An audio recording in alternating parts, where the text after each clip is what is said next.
Hello, my name is Margaret Adele, and welcome to a trip down memory lane. You've already read the title, you know what this is about, but I, throughout my entire childhood, never paid much attention to hyped books, purely because I came from a family on the slightly poorer side. We never went hungry, but buying books, that were $15 to $20 at sometimes was never really feasible for us. So I never paid attention to them. But then when I was 15, my sister and I both had a friend who was just all up in the hype train. She knew every hyped YA book as it came out. And so she told us about this one book and lent it to both me and my sister, and that book was Twilight. And I technically never owned a copy of this book until now. I saw this for $3 in a used bookstore, and I was like, you know what? I want to see. Because I didn't own this book, I didn't reread it a lot growing up. My sister and I did realize that if we told our parents that multiple of the kids would read it, they would buy books for us. But even then, we were very careful to not abuse that. So even though it was technically both of ours, she kept it in her room by nature of being the older sister. I'm not bitter. But I haven't reread this a lot. And pretty much by the time the fourth movie, or really even the third movie came out, I had already dropped out of the fandom, more or less. It's really hard to stay hyped when, you can't own any of the books or go to any of the fan meetups or whatever. So it's really easy to fall off the hype that way. And it's been forever since I've read this. I have read Midnight Sun, at least the excerpt that's on Stephanie Meyer's page, which is the exact same story told from Edward's point of view. But I wanted to do a reading diary for this and see what I think of it now. I'm going to be totally honest. I know that the writing is probably crap. And I know that I'm probably going to like it anyway, because this book represents a giant part of my teenage years. And it was one of the first times where my sister and I had a book that we both read and loved and could talk about with each other. We were both Team Edward, as I recall. Team Jacob fans were delusional. He never stood a chance. That was painfully obvious. But anyway, so the fact that this was one of the first times where I got to talk about a book series with my sister, that it is so wrapped up in my younger years and, my pop punk loving years, I'm curious. I feel like if nothing else, this will be a fairly quick read, even though it's a thick boy. Just because, I know exactly how it's going to happen. I've watched the movie a ton. I'll probably have that playing in my head as I read it. But, you know what? Let's do it. Let's jump right in. 10 years later, how does this hold up? I don't remember this part. How there's a verse from Genesis in the front of the book? I don't know. That seems a little out of place there.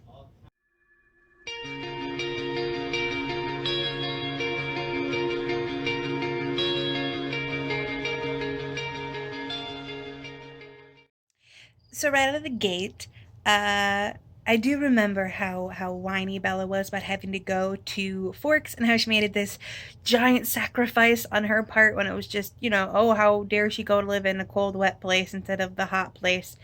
And made the whole big fuss about what year the car her dad got her was. Like, a little bit whinier than I thought. But again, I am imagining like Kristen Stewart in the car with, the headphones in and the iPad out.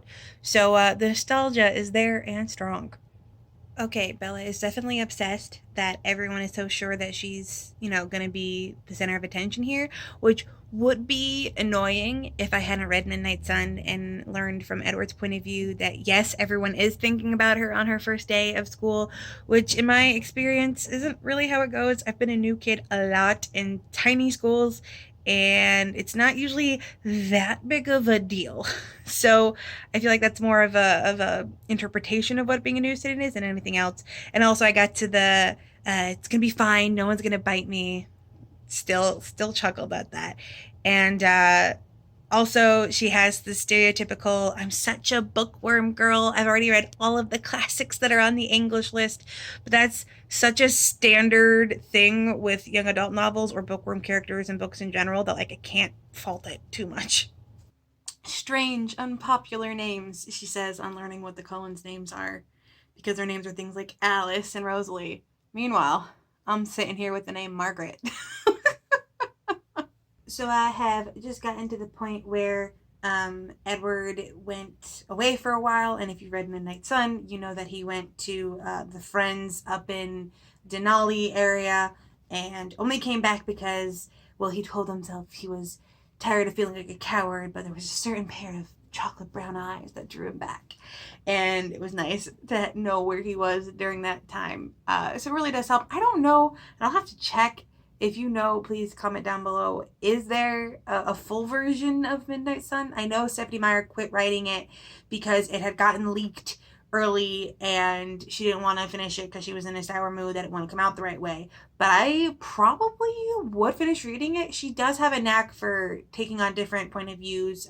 Both of my sisters read and loved The Second Short Life of Bree Tanner. So I might have to see if there's not a full version because I would genuinely be interested and want to read that. And we have just gotten to the van part and the accident, and I didn't realize how quickly those things happened, like right back to back. Like the discussion in biology is like page 50 and she's in the hospital at like 60. I did not realize how quickly that happened. Uh, but still loving it, still thinking about all the angst from Edward's point of view and how freaked out he was by the idea of her being her. And it adds more angst. It adds like twice the angst, and I kind of love it. I have not reread this book in 10 years, but I have reread Midnight Sun way too much because I can literally quote it in my head during certain parts. uh, I might have a problem. What if I'm not the superhero? What if I'm the bad guy? It's still iconic. Edward has scooped me up in his arms as easily as if I weighed 10 pounds instead of 110. She only weighs 110? That makes me sad. And also, yes, I am to the blood prick in biology nurse scene, which I'm not gonna lie is actually more fun from Edward's point of view. I was in my car listening to a CD. This book is so dated now that I look back. CDs, and I think in the movie she was listening to an iPod, and like even that's not commonplace anymore, especially with teenagers.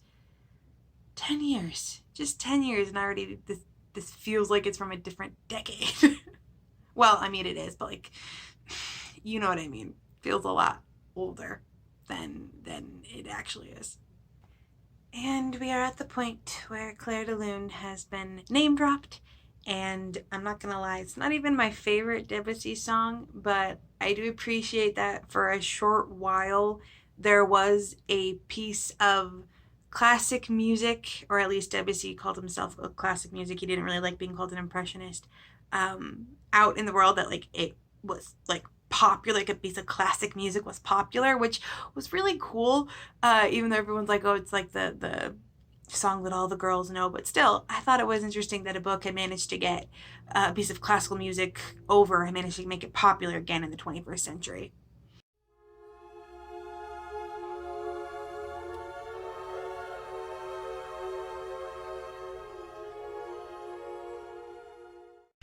So there is some slight girl on girl hate in here.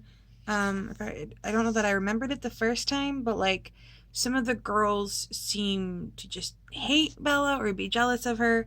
And I think it's confusing to me because in Midnight Sun, the thing I've reread a ton and probably mentioned way too many times now, Edward talks about how there's one girl, Angela, who's so kind and so sweet and so nice and has just genuinely kind thoughts, that I forget that there were so many other girls like Lauren and Jess and all these girls who were really just jealous of Bella because they wanted, the attention from the Cullens or Mike or whoever. And so that's not really holding up all that well. And I know she's supposed to be like BFFs with Alice later on in the series, but in all honesty, they never played that up as much as they could have. And considering the fact that Rosaline also hated her for, as you find out in Midnight Sun, jealousy reasons, a lot more girl on girl hate in this book than I remember, and much more than I would like. We have made it to La Push Beach, and we have the first introduction of Jacob, and he's a lot cuter and cinnamon roll-y than I remember him being, but I think that's because he takes a quick swerve in the second book to turn way more angsty. But I like this Jacob. This Jacob could have stood a chance. For me, it's when he went as angsty as the other two that he never stood a chance. But the cute, I never realized how much younger. Like, he's like 2 years younger than her, which I don't know why that's an issue for me. I don't think it's a thing. They never really make it into a thing. Just thinking about that. But yeah, a different version of Jacob than the one that immediately comes to mind. And I do not see Taylor Lautner in the description that they give you in this. Might have been miscast to be early Jacob. Correct for being later Jacob, not early Jacob. I'm so tired of every boy wanting to be with her. Oh my god. Because we're at the point where she basically flirts the truth about the Cullens out of Jacob, which, still not a fan of that part. I do like the idea of it being in the realm of like a Native American legend that she learns about it. I love that idea. The fact that she flirts it out of a guy that already has a crush on her that she has no interest in, not a good look. And then like Mike comes over and they're immediately jealous of each other. Like 99% of the guys in this book, the human ones at least, or the non-vampire ones, all want to get with her. It's very protagonisty. It's very YA heroine-esque, and that did not age well at all. She has dial-up internet. I forgot about the dial-up internet. Oh my god, I actually had to live with that when I was a kid. Y'all today don't understand the struggle of that god-awful, horrible sound while you sit there and hope it connects. And you hope that your little sister isn't having a conversation with her 12-year-old friends on the phone. Like, ugh, I am back now. But also, low-key, I'm pretty sure that all of us would do what Bella did on finding out that, like, vampires were a thing. Like, immediately, like, basically Googling it. That's pretty accurate, I think. I forgot about this part as well. It actually goes into like a little bit of research into vampire myths. And fun fact, when I was in college getting my history degree that, I almost never used, I actually did a paper on the creation and evolution of the vampire myth throughout the years. And so a lot of these myths were familiar to me and a lot of the reasons for it. But I liked that. The only thing I think I wish more is that, like, it had actually been a focus, like that she had actually picked some version of the myth and based her vampires off of that, because it seems like her vampires aren't really based off of anything. And like there were Italian vampires, so if you wanted to make the Volterra a big thing, you could go with the Italian version of the vampires. So I wish that one, and I'm not even like that annoyed by like the sparkling thing, that's whatever. Just that it feels so like the Forks is such a place, and the Native American tribe is such a culture thing. It feels strange that in all this emphasis on culture and place and basing it on real things, that her vampires feel so without a base. And I think I would have preferred them to have some more cultural standing in that aspect. I'm just now realizing how much of like the first portion of the book, because I'm now like about 150 pages in, and like there's a lot of time where you just don't see Edward. Like he's out of the picture. Now if you read Midnight Sun, you know what he's doing, and a lot of that time he's stalking her. So but like when you're reading this book, it's very much a tease thing. It's very much a, keep him out of the picture and make people want it more. And I gotta say it's effective. You want to keep reading because you want to get to the point where he's back in the picture. I'm not even there yet. They're just on their way to Port Angeles. So we've got the whole lovely that scene. Creepy dudes. Finding out more and more that I'm not a fan of those kind of scenes where it's like, oh, let's throw in an attempted sexual assault for, S&Gs. And that's very, very common in romance stories where they just throw the damsel in peril from possible rapists. And in this case, again, if you've read Midnight Sun, you know just how horrible that situation could have been based on what they don't tell you in this book, but they tell you in the other one that guy was like. And it's like, no, that really should have shook her up way more than it did. But it's a plot point, so they don't really focus on it a lot because that's not what's really important. We got to get to the restaurant scene. Did you ever think that maybe my number was up the first time with the van and that you've been interfering with fate? I speculated, distracting myself. That wasn't the first time, he said, and his voice was hard to hear. I stared at him in amazement, but he was looking down. Your number was up the first time I met you. So dramatic. I forgot how angsty that is. This is very much a product of its time.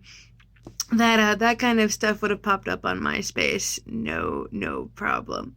That literally made me laugh, and it's not supposed to.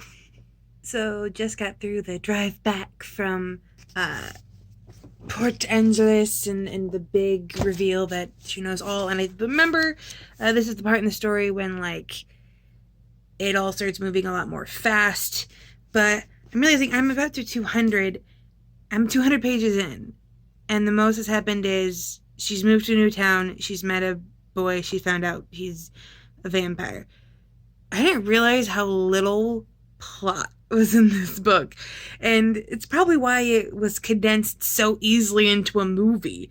Because so much of it is like a walking simulator where it's just her moving around this very wet, damp, green space. And thinking about things. So I think this is supposed to where it catches up. And of course the next big moment we got coming up the meadow scene? It might be. Let's look. Oh, just got to it. The quote. About 3 things I was absolutely positive. First, Edward was a vampire. Second, there was a part of him, and I didn't know how potent that part might be, that thirsted for my blood. And third, I was unconditionally and irrevocably in love with him. I don't know why, but I love to use the word irrevocably, and that is also the thing on the back. And she's unconditionally and irrevocably in love with him, and it's been like a month. Oh, YA romance. What are you like? So we're just getting to the biology class where, like, the lights are off and there's this, like, electric buzz between them, but they don't touch, which, again, like, for all that it's overly angsty and very insta-lovey, it's also very much a slow burn at parts where, like, over 200 pages in, she's basically already in love with him, but they still haven't, like, physically touched once aside from, like, very small, like, fingertips. Like, it's all very, you know, they've never meaningfully touched in a romantic way 200 pages in after already being in love, which is very slow burny, and I forgot about that part. Maybe that's why this works so well, was that it's like angsty and then he disappears, angsty but never touching. I totally forgot about the name drop where he's like, it's twilight, the safest time of day for us, the easiest time, but also the saddest. The end of another day, the return of the night. Like, that is also an angsty, melodramatic reason to name your book Twilight. But it fits perfectly. So, wow, the lighting in here sucks. But I got to page 250, which is where I'm going to call it for today. If I'm lucky, I can get a little bit of reading done for books that I actually need to do for review, you know, new books. And I think I've gotten to the point where, from this point on, I only have Bella's view as a frame of reference. The Midnight Sun is only an excerpt online, so, like, I don't have the full part of it. And honestly, I'm really sad about that because having the other point of view it helps so much more.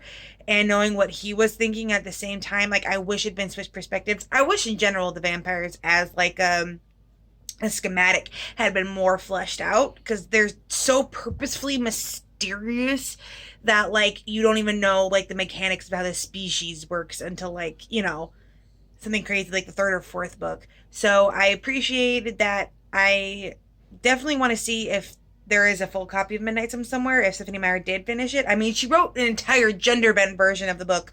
Could she not finish at least the first book from his point of view? I don't know. We'll see. But I will come back tomorrow. All right, it is day 2 of my rereading Twilight vlog, whatever. I have eaten dinner, all settled with the other daily stuff I do. I got a blanket because I'm always chilly even when it's September. I've got my drink, and yes, it has my name on it with a pack of books. This was a gift. I'm not this narcissistic, but still love that I have it. And we are going to jump right back in. Now, I believe I ended just before, a little bit before the meadow scene, which was the big scene. So let's jump right in.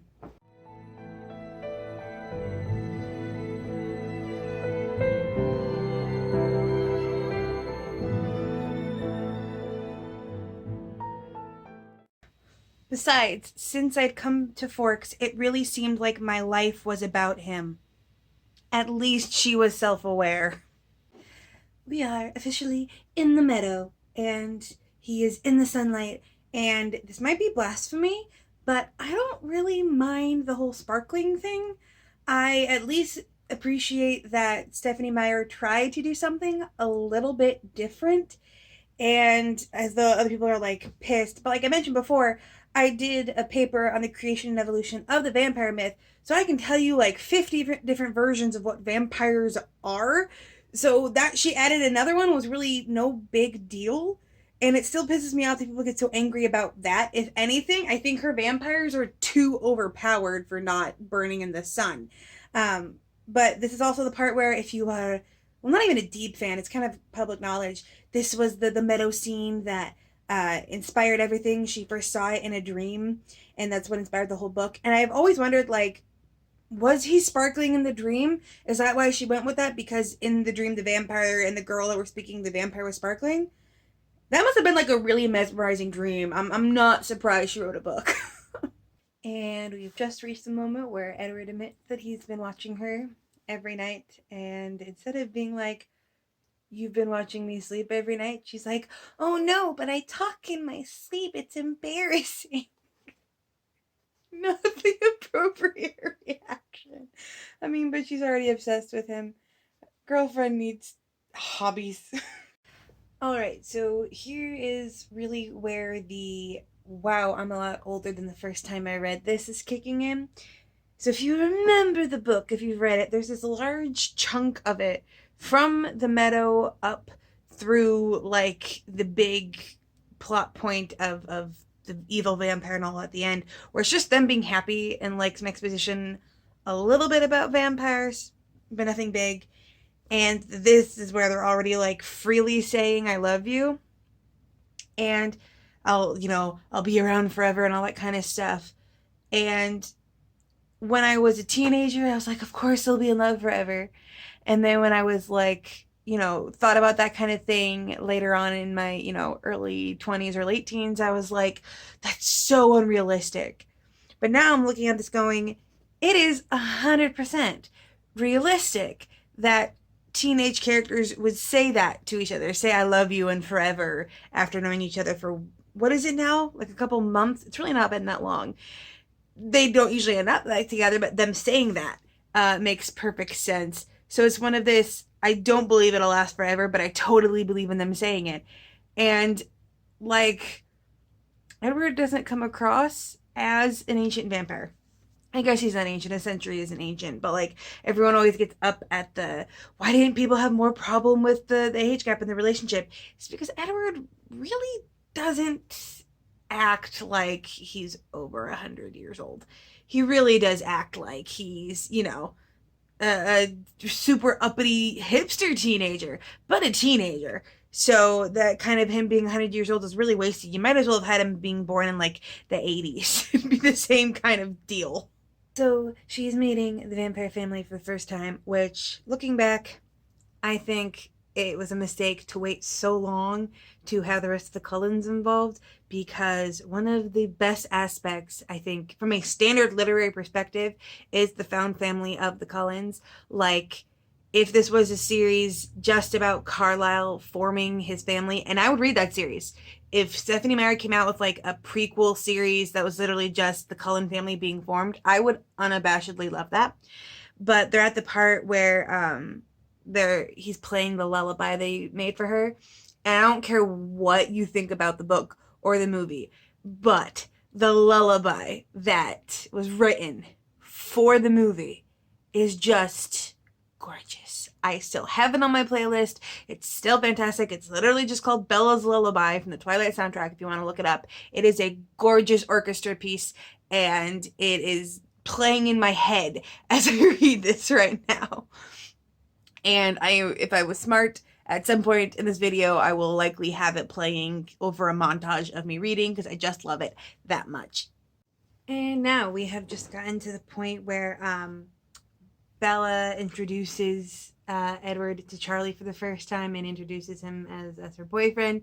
And all I can think about is that scene in the movie when Kristen Stewart does the same thing and Charlie's sitting there like cleaning up, was it a shotgun? And he like snaps it up in one fluid motion.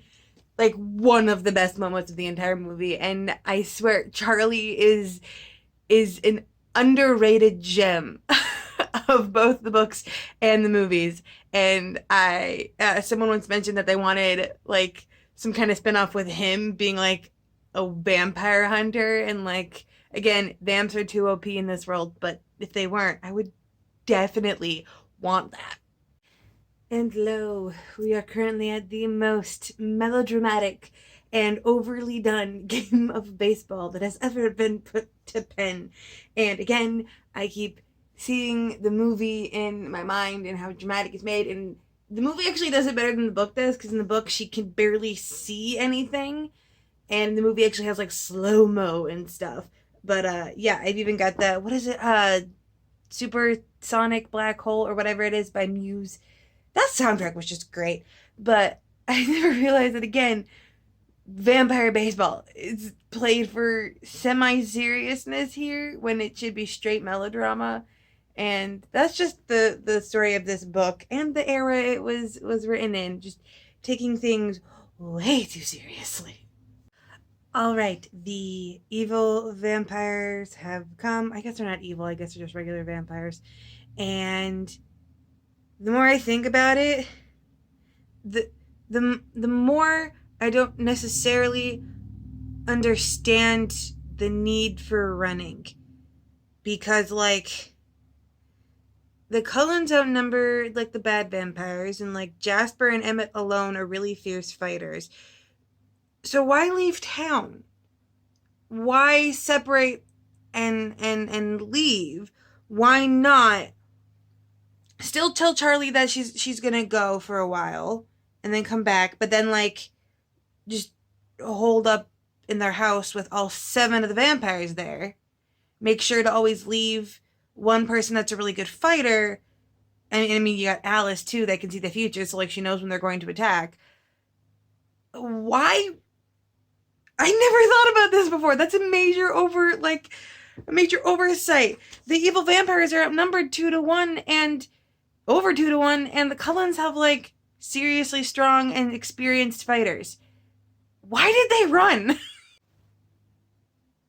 Poor Charlie. I'm at the part where she basically has to like break her dad's heart to let her go, so he thinks that she's going home and like won't call the FBI on the Cullens. Which again, this plan is way more overcomplicated than it needs to be. She literally could have just been like, oh, Alice invited me over or something like that. This could have been so much better thought out. But Charlie, thinking that his daughter hates living in town so much that she's leaving him. That is so sad. Honestly, that's probably like the most visceral, like emotional reaction I've had this entire read through. I'm so sad for Charlie.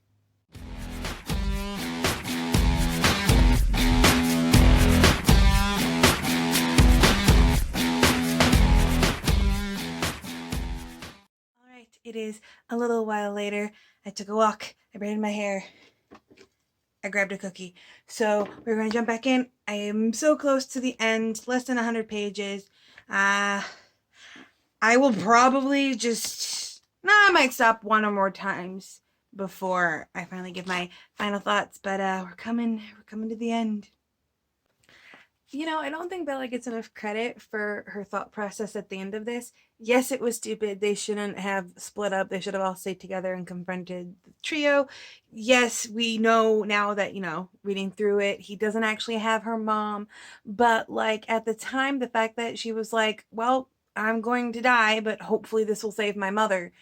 And, like, had things to give up, had things to sacrifice, and was still willing to do it. Like, and a lot of other people, we'd like praise that as a great character trait. And in her, they're like, oh, how stupid she was. Like, yeah, if her mom's trapped with a vampire that could kill her in a nanosecond, like, there's, you can't bring back up to that. You could bring like all the Cullens you wanted, but he could kill her in an instant. So I actually do have some level of uh props for her for that. I wish the ballet studio, despite being a fantastic set piece for the movie, I wish it mattered more. Like, almost like I wish it was something more connected to her life than this one-off thing that she did 10 years ago. Like, if it had been in, like, the library that she'd spent all her time in when she lived in Phoenix or something like that. And also I can remember, like see all the books falling over in droves as the shelves are knocked down would also be a really cool set piece. So I'm just saying, setting for a final confrontation is cool, but I wish it was more related to her life. And I don't know why I'm genuinely critiquing this. Like, it's a review. This is just supposed to be a nostalgic reread. I've been reviewing too many books. I was just reminded of something that super bugged me from this series. So we're in the Bad Vampires monologue, and he's going over how brilliant he is, which, let's be honest, like, his plan is decent, but because it was all from Bella's point of view, it's really just a monologue. Like, I would have liked to see that stuff happen. But again, I'm getting too much into review brain. He talks about Alice and how he originally had hunted Alice as when she was a human to scorn another vampire, and that vampire actually had the guts to turn her to save her from him. And like, this book makes it like kind of a thing where it's like, Bella tells Alice he knew you, and there was a whole thing where like Alice was gonna maybe dig into her own history. And again, if Stephanie Meyer was gonna do another companion book like every author wants to do these days, I would do either, well, my first choice would be the prequel series, but you could also do a concurrent book taking place during the sequel where Alice is trying to track down her past. Because, as we all know, like a full third of the sequel isn't readable. You read until where Edward leaves, and then you jump to where Alice gets back. So like, imagine having a book that takes place the same time as the sequel that people actually want to reread all the way through. So I want more emphasis on Alice and her backstory because that sounds really cool. Okay, shockingly woke line that I was not expecting / remembering. In the hospital after the attack, and they're talking about, Bella asks why didn't he let the venom spread? She could be a vampire. And they're talking about the relationship. And she's like, I want to be able to save you too. And he's like, you have saved me. And she says, I can't always be Lois Lane. I want to be Superman too.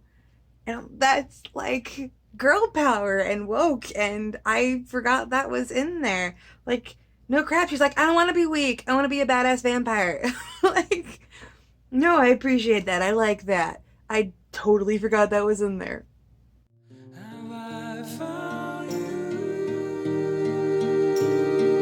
flightless bird? Yeah. And we are done. All right, this has probably been a really long reading diary. These usually are, so I'll try to keep my ending thoughts brief. But I'm not gonna lie, this thing is a time capsule of the era it was written and popular in. Fun fact, if something ever becomes super popular, it is never wholly based on the quantity of the thing alone. I have learned many times over the course of getting that history degree I mentioned that the era and the culture in which a thing is made has as much to do with its popularity as anything else. And at the time that this was published and popular, being super angsty was it. this could not be popular if it had been published 10 years later. It wouldn't have been. No one would care. But at the time when everyone was, wearing dark clothes and having their bangs over their head and posting about the demons of their soul on their MySpaces, this reigned supreme and it was perfect for the era it was in. Now, I think if this was remade today, there would be way less angst, a little more plot, because in reality, like, not a lot happens. And it's shocking how little happens compared to how thick this book is. You could cut 100 pages of this without much issue. And I also think that there'd be a lot more emphasis on the Cullens as a found family aspect. And there is in the third book, but you can kind of tell because you know how long it takes to publish things, that society had already been tending more towards found family stories at that point. So I didn't dislike this one as much as I thought, and I don't think it has as much to do with pure nostalgia. Obviously, that was the thing. I've reread this 20 times, and obviously there was some girl-on-girl hate.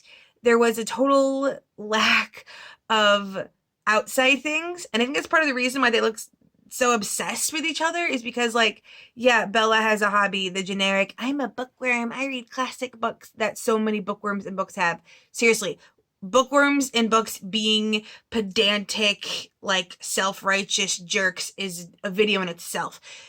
So I can't fault her for that. That's something that almost every bookworm is. But the problem is that because there's so few in the way of, like, outside characters, like, yeah, there's a couple other characters, but she doesn't really have a best friend, and her dad isn't really there, and you don't see a lot of the Cullen until, like, the third act. Like, so much of the book is focused on just them and no other outside anything, that, yeah, of course they sound obsessed with each other. There's been nothing else to divert from them for the entire story. And for what it is, it still works. Like, you don't pick this book up wanting a literary masterpiece. You pick this book up wanting a cheesy YA romance, an angsty cheesy YA romance, and it's there. I don't believe their words of love to each other as much this time around. It definitely does sound like teenagers getting overexcited. And again, Edward does not come across as 100 years old, which, I mean, for him is a good thing because it's less creepy that way. And in general, I'm not going to reread the second book. I might reread the third.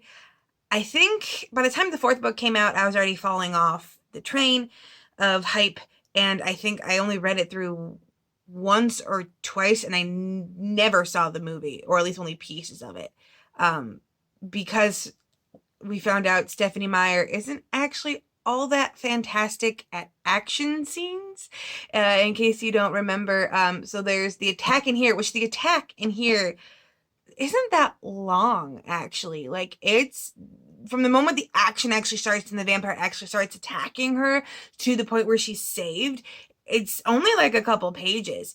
And then in the second book, they talk their way out of a battle. In the third book, you don't even see the battle. The perspective is somewhere else entirely. And then in the fourth book, they talk their way out of a battle again. So I really hope Stephenie Meyer has learned how to write out action scenes or just give up on a book that has them entirely, move entirely to contemporary. I have not read anything else by her. I've heard that what's it called? Host? Is that it? The alien one? I've heard that that's supposed to be better than this. I couldn't tell you. I probably won't be rereading much more of her works or reading more of her works in general, just because I have so many other ones. But this was nice. I, read a nearly 500-page book in 2 days, and I got a video out of it, and it cost me $3. And I've been talking with my sisters in our family group chat about how silly it is. So it was a nice walk down memory lane. Not necessarily a time I want to revisit anymore. For me personally, I'm in a way better place now, and I have way different tastes now. Like, I honestly can say that if it wasn't a nostalgic reread for me, I would not have picked this up and liked it, which also tells me that I shouldn't read anything else from that time period, because I probably won't like it again. I'm way past the angst. But the concept of a slow burn romance was there. It just needed way more side characters. I'm dead serious. If Stephenie Meyer was to come out with the found family, like, prequel series of Carlisle finding and putting together his little vampire family, I would be all for that. I would hype it. I don't even care. It doesn't have to be like a full series. It can be like 1 or 2 books. I feel like it's too much plot for 1 book. But it could be like a duology or a trilogy. So this video is probably so long, isn't it? But I don't want to cut anything out. So in general, if you're nostalgic for it, it will more or less hold up. If you've never read it before, you're probably not gonna like it all that much, unless you go for angsty vampire stuff. I also remembered how much I enjoyed the first movie and how overly moody and like bluish light overtones there were in the cinematography. And it was beautifully shot and had a great soundtrack. And this is never going to see a renaissance. I'm pretty sure that this book is such a facet of its time that it's never going to have a renaissance again. It will be, we're not going to see it pop up again in schools, I don't think. Also because it's not diverse at all. Like, almost every character white and straight. And that's not something that I would say is a requirement. Like, oh my gosh, not a single character was queer or neurodiverse or whatever. Although I guess you could argue that Alice probably was before she was turned. I don't know. So this won't have a renaissance, but it was nice. Nice way to spend 2 days. My husband was really annoyed when I told him I was doing this, but you know what? I don't regret it. Probably won't reread it again in the future, but I will keep it because, again, I've never owned a copy of this before, so now I have it, and now it has been read. So there's that. Let's see. A question for the comments. Have you ever reread a book for the first time in a very long period of time, and did it hold up? Would you, if you read it before, reread this? Would you be up for a Cullen family prequel series? This is a lot of questions. Answer any of them or all of them. I really hope you enjoyed this. I know I had a bit of fun. I'm still trying to figure out how to do reading diaries, especially now that I know they're reading diaries, not reading vlogs. Reading vlogs are different. Regardless, I hope you have a wonderful day and a marvelous tomorrow.